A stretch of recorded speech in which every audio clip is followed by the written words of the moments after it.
Ay, dito na pala ako sa taas. Ayun. Subukan ko. Tingnan ko doon. Kung ano meron doon. O, diba? Nakaka-therapy talaga. Marami kang nakikita. Lalo na kung magsulputan ang mga dahon. Doon ako lalakad para medyo mababa ang lakad ko. Sa mga seniors, kahit seniors na tayo, enjoy lang ang buhay. Huwag tayong magmukmok at magpakatanda. Hindi tayo nag-enjoy dahil binigyan pa tayo ni God ng buhay to improve at to enjoy our life habang hindi pa niya tayo kinukuha. O diba? Kaya ingat lang tayo.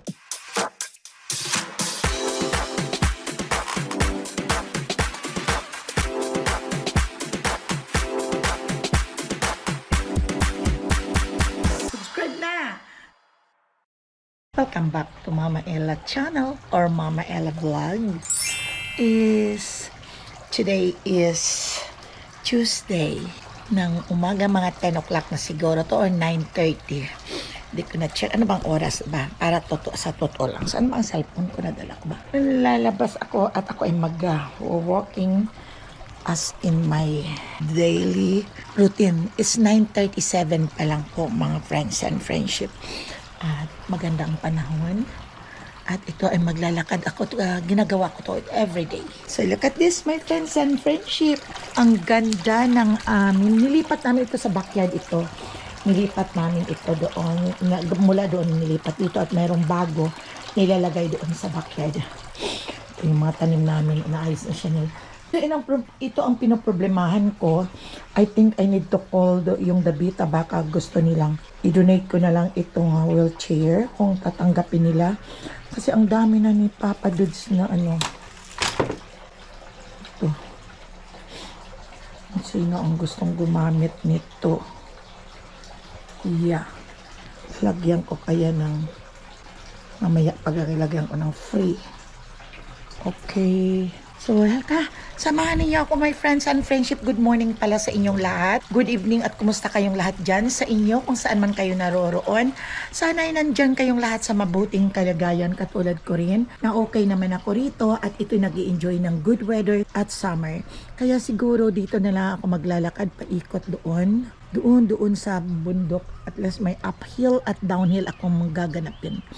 Kaya ngayon, my friends and friendship, ako ay maglalakad diretso doon. Kaya samahan ako ninyo, tara. At maganda ang panahon. Okay, so dyan lang muna. Kaya uwi muna tayo. Ito, ipapakita ko sa inyong aking mga dinadaanan. Hindi na ako siguro magagamit ng mask. Kasi mukhang wala namang allergy. Siguro dito ako dadaan. Kasi may nagagawa dyan ng road. Doon ako pupunta sa tuktok sa daan at bababa. Kaya doon ako. Kaya maglalakad lang ako. Ang ganda talaga ng weather, my friends and friendship. It's good weather. Ito ang maganda pag summer. Pag ganitong summer na, my friends and friendship, marami ng mga fruits at vegetables. Kaya nagsimula na din ako magtanim sa aking backyard at pupunta ako mamaya sa Home Depot at makabili ng iba pang mga tanim para may pagkalibangan naman ako na gagawin sa bahay. O, tingnan ninyo, oh. Ang dami ditong mga Indiano sa lugar namin. Ang bahay dito, paliit hanggang palaki doon sa taas. Makikita ninyo, my friends and friendship. Uy, oh. Kaya dito rin kaya ako dito na lang iikot. Napuntahan ko na yan doon ang taas-taas, doon sa taas yung mga bahay. Ito ang mailbox namin, malayo sa amin. Palaki ng mga bahay dito. Tinatawalan ako ng mga dogs dahil ang gaganda na. Nice weather. Walking. Pangalawa ko na itong papunta ditong pakyat. Usually doon na ako damadaan sa kabila. Sinasurvey ko lang. Ang labasan din doon din sa may amin.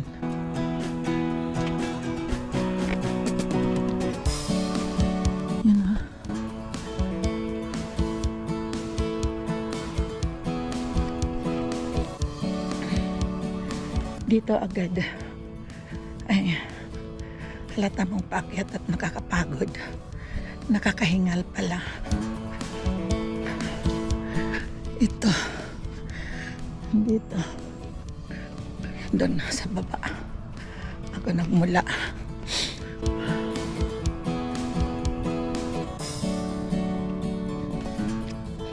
Ang bala ko papunta doon. Nakakapagod na din. Paakyat kasi uphill na ako.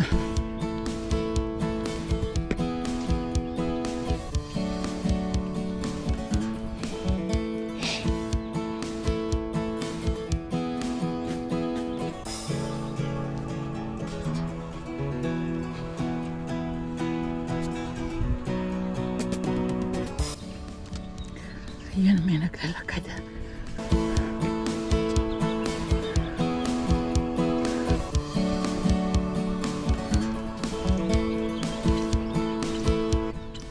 Dito ako duman kapon. Dito ako. Doon ako pupunta sa taas.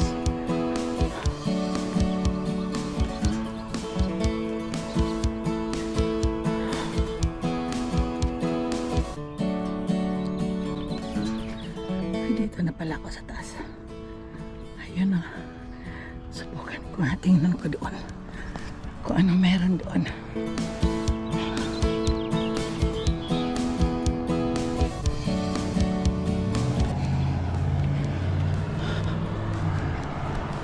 May tinatanaw ko doon sa baba na bundok ay ito. Yan. Doon ako sa baba galing. Kaya punta ko dito. Doon, puntahan ko doon. Bahay.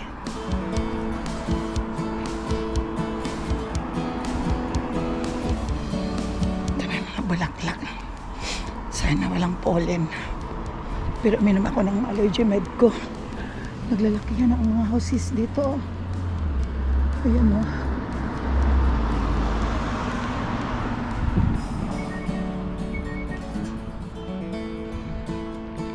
Doon ako pupunta. Hindi pa ako nakarating doon sa dulo.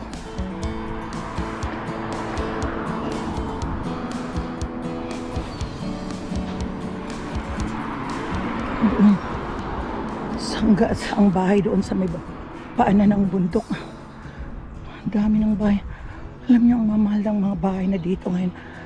Noong nagsimula kami rito, mga 4 years na kami dito. Wala pa masyadong mga bahay dito sa taas. San Marco ito lahat. Kaya lang iba't ibang ito ang new luxury home nila. Sino home. Doon ako papunta. Titingnan ko kung ano nandun sa dulo. Dito noon daw ay bundok na masukal. Ang dami-dami ng bahay. Sobra. Alam niyo, my friends and friendship, karamihan dito mga Indiano. Ito pababa din ito. Kung papunta din sa amin. Gusto ko lang i-survey kung ano meron doon sa may dulo. Sa Friday, heat wave. Alam kong tuloy na itong pag-init. Pero mas okay ito kaysa malamig. Kung ganitong mainit, pwede kang magstay sa bahay o sa backyard lang. Pero pag malamig, ang hirap. Pagdating doon sa may stop na yon, babalik tayo o tingnan niyo. Ayan ang bundok. Dire-diretso yun doon pababa sa may lugar namin sa San Marco. Ayan.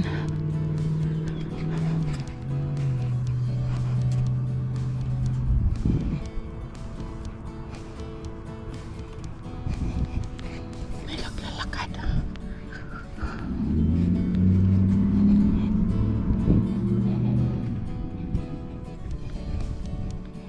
Ayan, pusitan nyo. Ayan na siya. So dito, pwede ka rin bumaba dito. Kaya dito din ako. Ito ang Santa Teresa. Dito kaya babalik tayo. Let's go back. Diretsuhin ko ito. O, diba? Nakaka-therapy talaga. Marami kang nakikita, lalo na kung magsipagsulputan ang mga dahon. Ang ganda dito, maraming lilim. Doon sa kabila naman ng bundok na yun is Concord. Malaking bagay kasi ang pag naglalakad ka. Na-obserbahan ko sa sarili ko. Yung marami kang makukuhang benefit. Basta walang kumain ng madami. Ina-adjust ko pati ang aking pagkain ng rice. More of fruits ako, pero not really ako hindi ako masyado sa vegetables. Pili lang ang gulay na gusto ko. Mula pa nung bata ko, gano'n na ako. Hindi naman kami pinipilit ng mga nanay namin, magulang namin, kung ano lang ang gusto namin. May friends and friendship. Yung pinagbibigyan sanay kasi ako may friends and friendship sa mga pagkain. Nasa tubig, sa alat. Kasi bunda kami doon sa Pilipinas noon. May mga ang ganda, oh. Ito may naglalakad. Pero mo ang lalaki ng bahay. Kung hindi ako nagkakamali, mga 5 bedroom ito. Doon ako lalakad para medyo mababa ang lakad ko. Kasi noon, hindi ako nakapaglakad. Kasi parating busy ako nung buhay pa si Papa. Parati akong, kasi nag-aalaga ako sa Papa. At ang ginagawa ko lang, sa bahay lang ako. Kaya, parating bloated ang tiyan ko. Kasi walang exercise. Ngayon, naging regular na ang pag-poops ko. At regular na din ang blood pressure ko. Regular na din ang aking sugar. Ang creatinine ko ay naging normal na. Praying to God na sana ganito na lang. Lord, parati, di ba? Na walang sakit. Yun lang naman ang importante. Kaya kaunti kong nararamdaman. Kahit sipon lang tawag na kagad ako sa doktor ko. Yan, diretsuhin natin. Time will come, yung bundok na yan, titibagin na nila yan at gagawing bahay ulit. Kaya makikita na doon sa kabila ang kabilang bayan, ang Concord.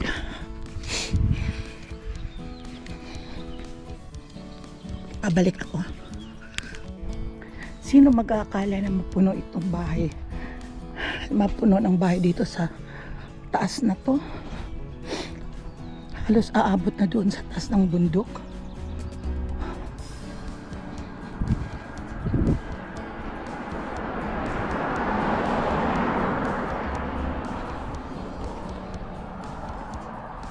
Mga mamulaklak na yung mga tanim.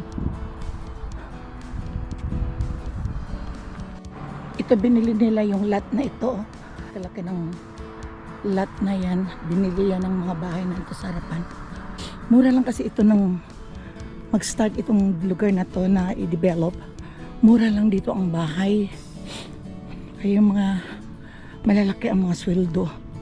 Kaya dito na nag-invest ng kanilang bahay.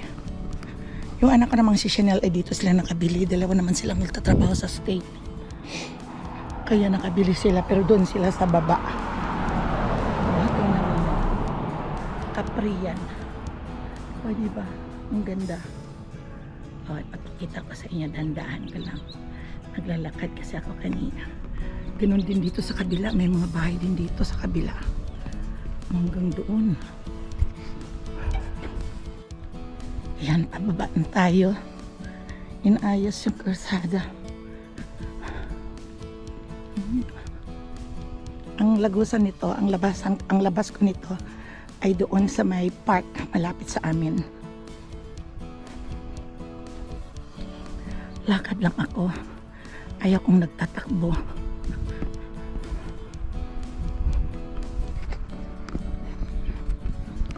Yan.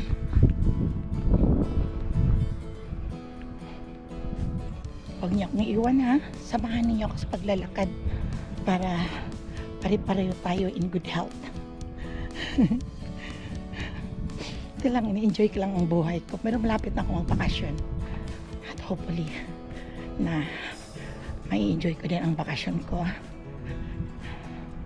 First time ko ngayon nagbabakasyon without papa.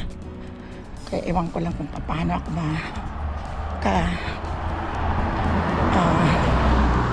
recover. Pero kaya naman siguro, kasama ko naman yung kapatid kong si Ellie Goto. Shout out Sister Ellie sa Pilipinas. Ingat ka lang para kayo ni Roland dyan. Shout out din sa mga pamangkin ko, si Chelly. Shout out sa inyong lahat. My friends and friendship, andun lang ang park. Andun na sa baba. Kaka-enjoy maglakad. Shout out sa inyong lahat, my friends and friendship. Ingat lang kayo always dyan kung saan man kayo. Don't forget to pray. Sabi ko lang parate, na-i-enjoy na lang natin ang buhay. Wala naman tayong magagawa. Sa mga seniors, kahit seniors na tayo, enjoy lang ang buhay. Huwag tayong magmukmok at magpakatanda ng hindi tayo nag-enjoy. Dahil binigyan pa tayo ni God ng buhay to improve at to enjoy our life habang hindi pa niya tayo kinukuha. O diba? Kaya ingat lang tayo. Yung wag namang sobra-sobra. Enjoy lang tayo sa katamtaman lang. Okay? Ayun ang park. Pupunta ko doon at mag-iikot ako din doon sa park. Ay nga. Hindi, dito pala ako. Pupunta pala tayo. My friends and friendship doon sa ibang street. Liliko tayo dito, hindi tayo didiretso. Kasi nag-ano sila, magpi-cleaning at ayoko masisinghot ang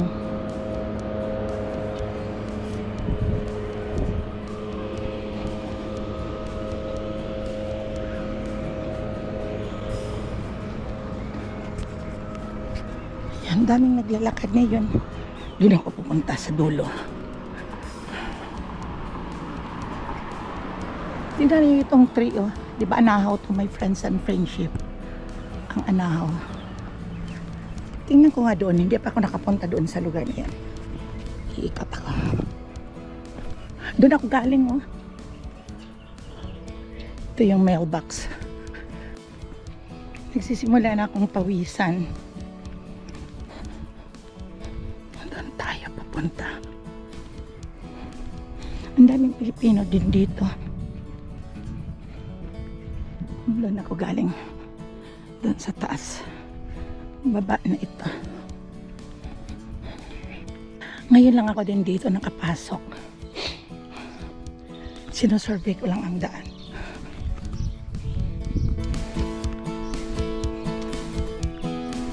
Liliko ako doon.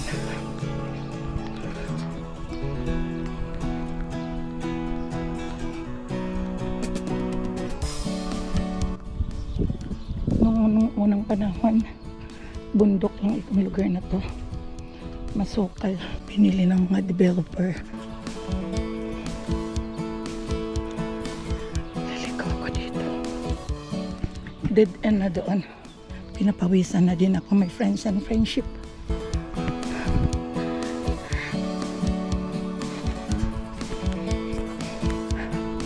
Ito na. Pauwi na ako sa bahay. Doon yung sa amin sa may dulos, may poste. Pinawisan din ako. Hindi na ako nagtanggal ng aking sweatshirt.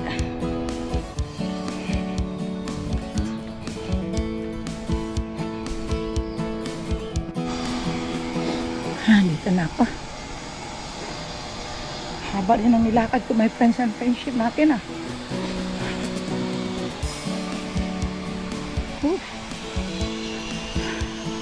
Yan ng tubig. Yan na. Yan na patamaan. Okay. What time is it?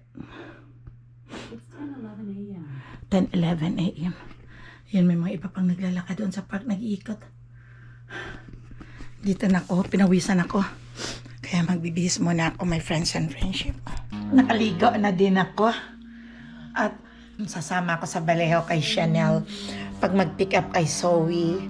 At bibili ako ng tanim. Ito yung garden ko. Ito si Grams, inaayos niya yung after na matapos na itong aming fence ay pinapuputi niya para pinturahan. Ayan. Ayan, maganda ang araw. Kasi kakain na lang ako. Okay, mag-ready ako para makakain, my friends and friendship.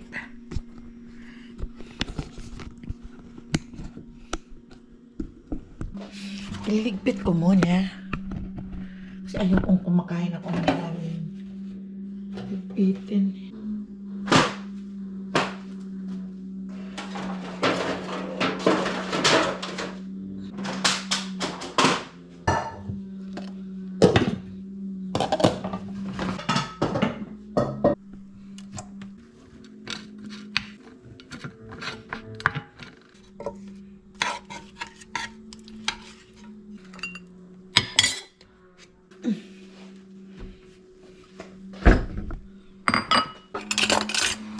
Kuha lang tayo ng konti. Ito ang sarap ng suka na to. Kompleto na kaagad, timplado na. Sarap sausawan.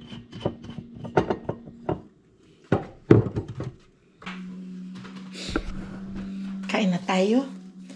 My friends and friendship, lika na. Join niyo ako. Join kayo sa akin, kakain tayo. Maglalagay lang ako ng glove dahil magbabalat ako ng hipon. Yung ulam ko. Ano po ito? Ginataan itong yung tuna.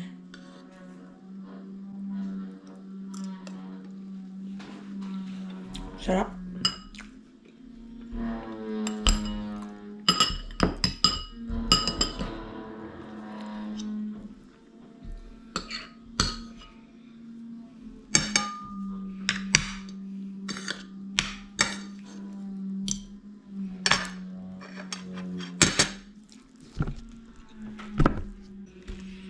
Sa Pilipinas, masarap ang hipon.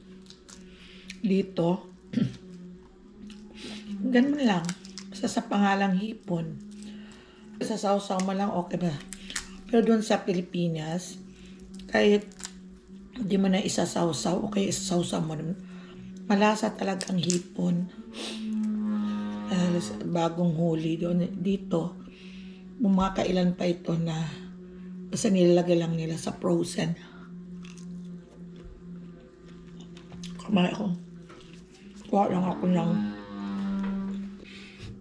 mga more than 1 week dito. Nilagay ko lang sa rep. Pag nandito ito sa labas, ay mahihinog na. Yun lang, hindi ako nakabili ng bagoong. Nakakalimutan parati. Nabunutan ng ngipin kaya hindi siya pwede din kumain, matigas. 2 ngipin ang binunot, yung wisdom teeth niya. Pero kung dito na ito sa labas, hinog na to. Ay, nanay ko po.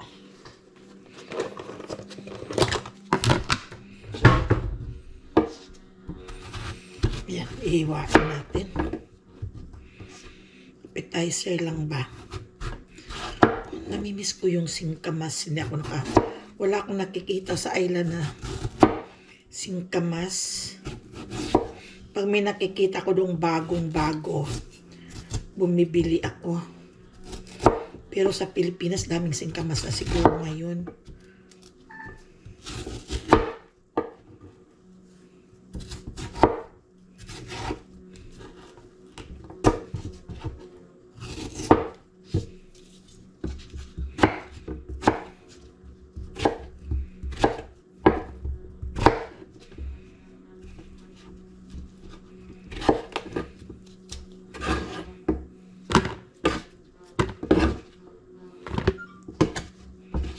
Ay, lubat siguro ang cellphone ko.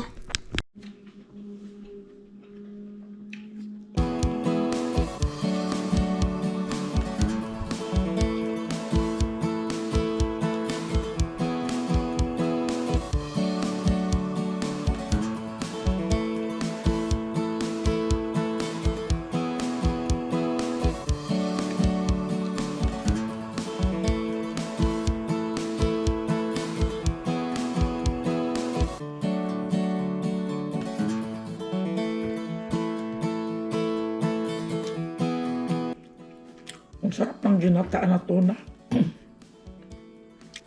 Pero mas masarap sa atin sa Pilipinas ang tuna dahil fresh. Hindi nakadaan ng ice.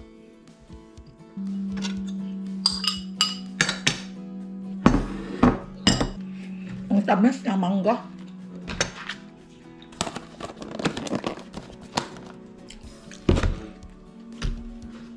Thank you for watching my friends and friendship. Bye-bye.